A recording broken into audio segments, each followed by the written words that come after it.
Hidden among the stunning geology of the Onkaparinga region sleeps a collection of historical buildings that can be found dated back to the mid to late 1800s. These buildings have stood the test of time and lasted decades in the open elements. Some of these buildings can be found standing among the rolling hills and southern pastoral areas of the Onkaparinga region. After serving the European pioneers of the region for many years, there came a time when these buildings no longer served a purpose and were left to deteriorate.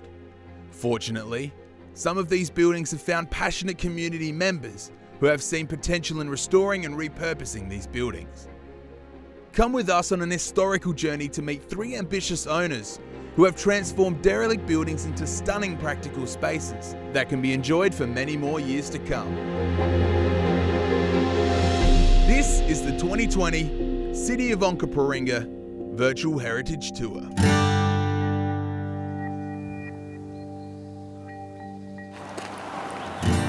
Hi, I'm Anne. And I'm Johnny, and welcome to our 1887 Tatachilla Winery stables.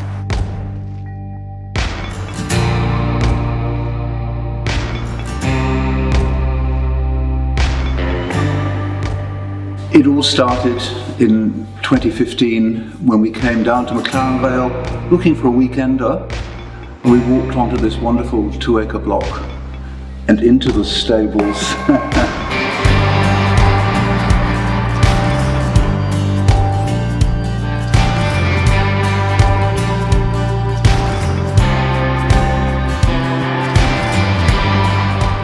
We were hooked, weren't we, Anne? Yep, we were looking for a little weekender and we got this thing. Of course, we didn't know what was involved. We knew it was heritage listed, but we didn't know we'd need heritage planning.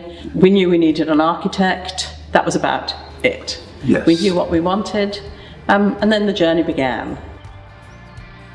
Here's an absolutely amazing building that looked for all the world as though it was in grave danger of falling down. The roof was in a terrible state.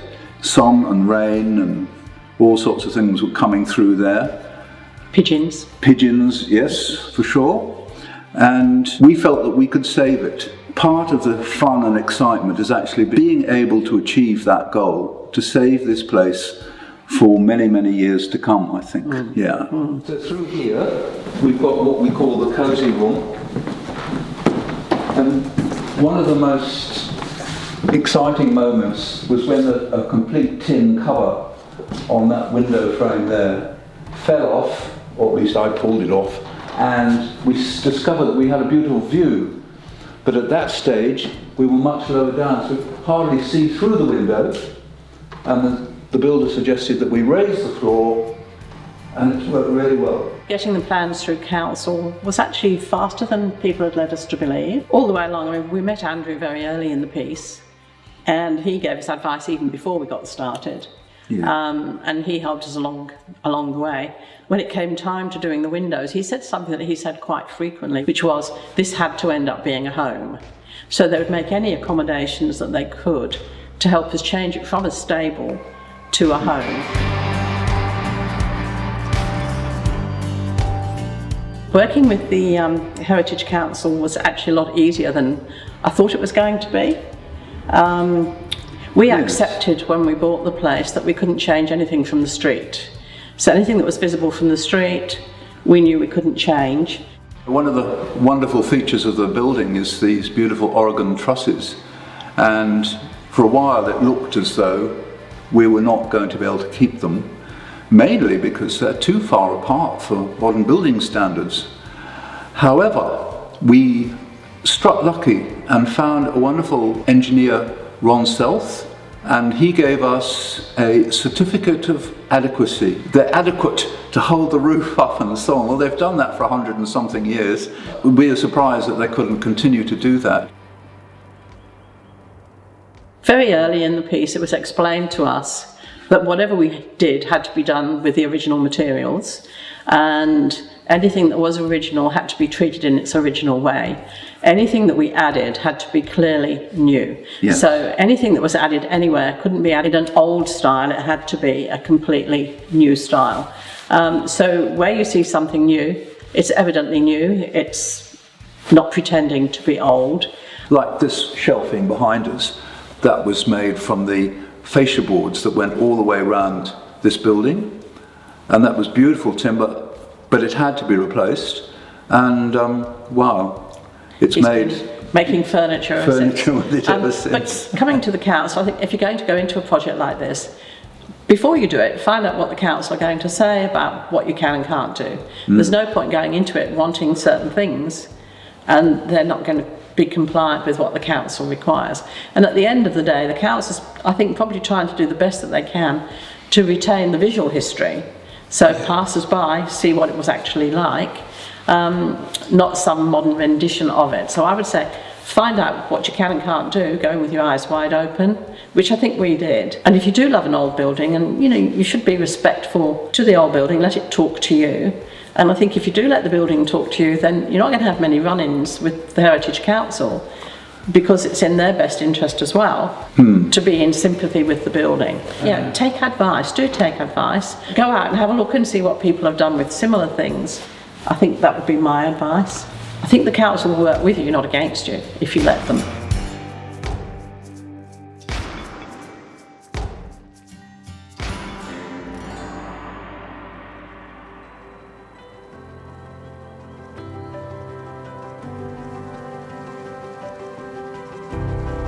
I'm Kirsten Halada, and this is the original Riley house in Wollonga.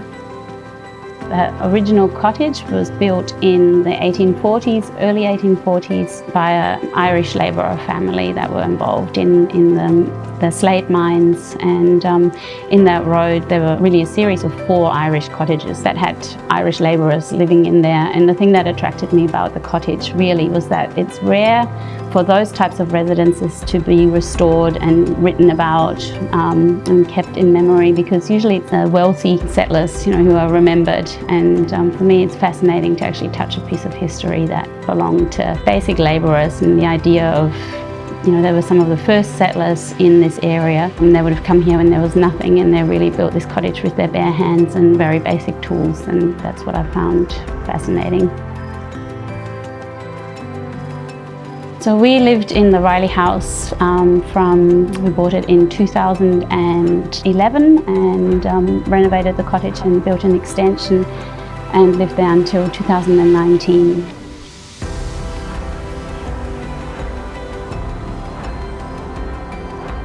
I remember one of the windows being held together with bandages. I mean, it was just really in a bad state. And then we walked into the kitchen, and in the kitchen there was this massive fireplace, and that was really the thing that grabbed me. And I just thought, underneath all of this, there has got to be sort of a jewel, there's got to be a heart here. And then we thought about, okay, we'll restore the building and build a separate house. And the more we thought about it, the more we thought, well, really, we want, we want to restore something and then live in it. If it's going to be separate, you're probably not going to spend time in it. So over time, it kind of developed into, we wanted the old part of the house to be the heart of the house. So that became, the idea of having a kitchen in there that then led into a modern building.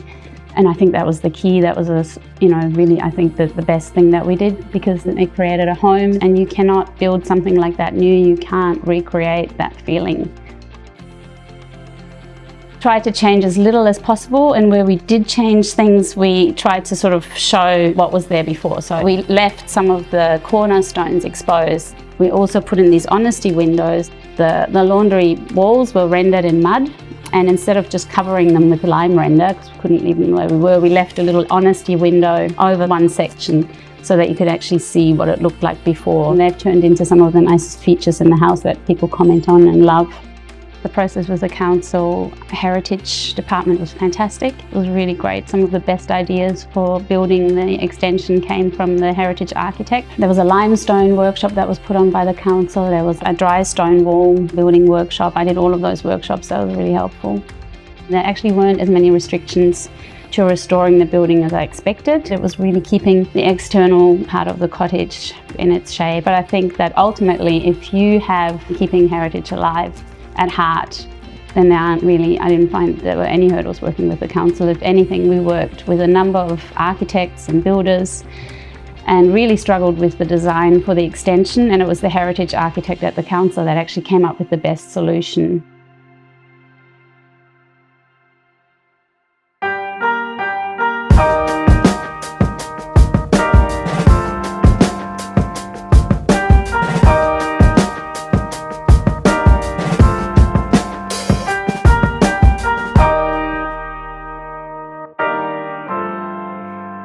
I'm Alan Varney, and this is Victor's place. It's also the home of Varney Wines. We've got our winery here, and our cellar door is located within this beautiful old restored venue.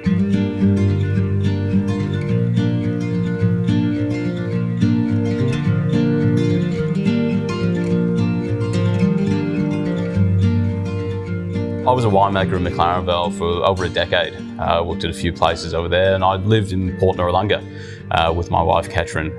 Every day for 10 years I would drive past this place on my way to and from work, and it always appeared to me, you come around this bend in Victor Harbour Road and you felt like you were entering McLaren Vale. We call it the gateway to McLaren Vale. And for me it was that point where you leave the suburbs behind, you leave the expressway behind, and suddenly this beautiful rural aspect opens up. We've got the first vineyards of the Vale just on the horizon. You can see them from where I'm sitting in our dining room. And we always had the feeling that someone needs to do something with this place. We'd speak to other locals about it and everyone said, oh yeah, that rundown, dilapidated old shed. So in 2015, we knew that we were on a pathway to creating our own wine brand. Really wanted to start Varney Wines and needed a home for it. And this is just the perfect place.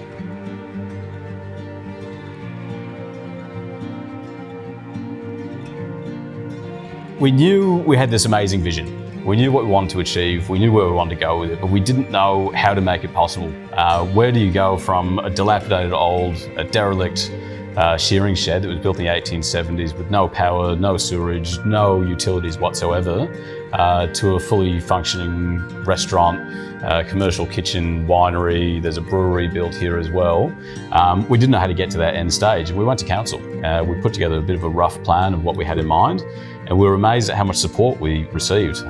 We almost expected to be brushed off or told that something was going to be impossible or there were too many hoops to jump through. And I won't say it was the easiest process, but we always felt like there was an amazing amount of support from council. Andrew Stevens, who's the heritage architect, he was very influential, and he really shared the dream with us and knew where we wanted to get to, but also was always there making sure that we weren't going to strip away the natural historic beauty of the place. So plans went back and forth, and I think you do have to understand when you try and do something like this that it's not always going to be easy, and there's certain things that you need to work around, but we always felt like there was a helping hand.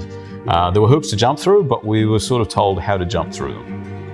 This is an old 1870s limestone shearing shed. It would have been built by hand back then. Just next to this building, there's an in-ground rainwater tank, which again would have been dug out by hand in the 1870s. It was part of a much larger farming estate, which was owned by the Dungy family. They built a beautiful house as well, which overlooks old Noarlunga. If the walls could talk, I can't imagine how many amazing stories they'd be able to tell us. When we first moved in, there were piles of old tools. It was a dirt floor. You could still smell the lanolin in the place. We've managed to restore above the old bar some of the original timbers, and the original pulley that ran the shearing clippers is all here as well. It's got an amazing feel. It's a very calm place. But yeah, the history, it's palpable. It's a great feeling here. We were lucky enough when we purchased the property to have our amazing friend Andrew Ross. He's a stonemason, and we invited him out before we signed on the dotted line and said, Andrew, is this possible? Can we save this? Because there were huge holes in the walls, the entire roof was caved in. We really didn't know if it was salvageable or not. And he took a look around and he said, this is an amazing building. This is exactly what I love to do. I love saving these things. I want to do it for you, but we need to do it now. Another 2 or 3 winters, a bit more rain ingress, there was a bit of water damage through the place, and it would have started to really collapse in on itself and would have been beyond the state where we could have saved it. So we knew that time was of the essence, and we just wanted to be very sensitive to what we had here and not lose it. I think it would be quite easy to undertake a project like this and try and do too much, try to modernise too much. And I think you'd lose a lot of that character. So we had a great group of people around us who could really help to maintain the historic feel of the place. Another area where the council was very helpful was, of course, the Heritage Development Grant. We did manage to secure that, and again, I was amazed at how helpful and supportive everyone was, guiding us through the application process. It can be a little bit daunting when you're applying for grants, but it's certainly worth doing, and it was a big help when we put the initial work into the place. It's fantastic. We've had an amazing amount of support from locals. Everyone comes in here. We get the same line that everyone says, I drive past this place all the time, and it's quite difficult not to. We're right on Victor Harbour Road. It's quite a high profile destination, but the amount of people that have come in from the day we opened a couple of years ago and still continuing to come in. And it's really nice to share this place with everyone. I feel like it was lost for decades and decades as it was sitting here in an empty paddock, but the view is fantastic. We love having people come in and join us, and we're starting to get some real praise for what we're doing. The restaurant's kicking some goals. We have an amazing team here. Our head chef is really on the ball, locally sourced produce, everything's very seasonal. He's matching it with my wines, and there's a nice little bit of rivalry, I suppose. He comes out with an amazing dish and I come out with a wine that I've made, and it's really fun to pair them and match them back and forth. We're brewing beer here as well, which people are really enjoying, and it's a nice point of difference. And we did just win the 2021 James Halliday Companion Best New Winery in Australia award. So I think we're doing a few things well, and it's really fantastic to share it with everyone that comes in to see us. City of Onkaparinga is committed to the conservation of built heritage and incorporates statutory protections along with a grant scheme and a heritage advisory service. Heritage grants are open all year round, subject to availability of funds. Council also organises a heritage event workshop each year and heritage awards every 2 years. For more information on heritage related matters, please visit www.onkaparingacity.com/built heritage.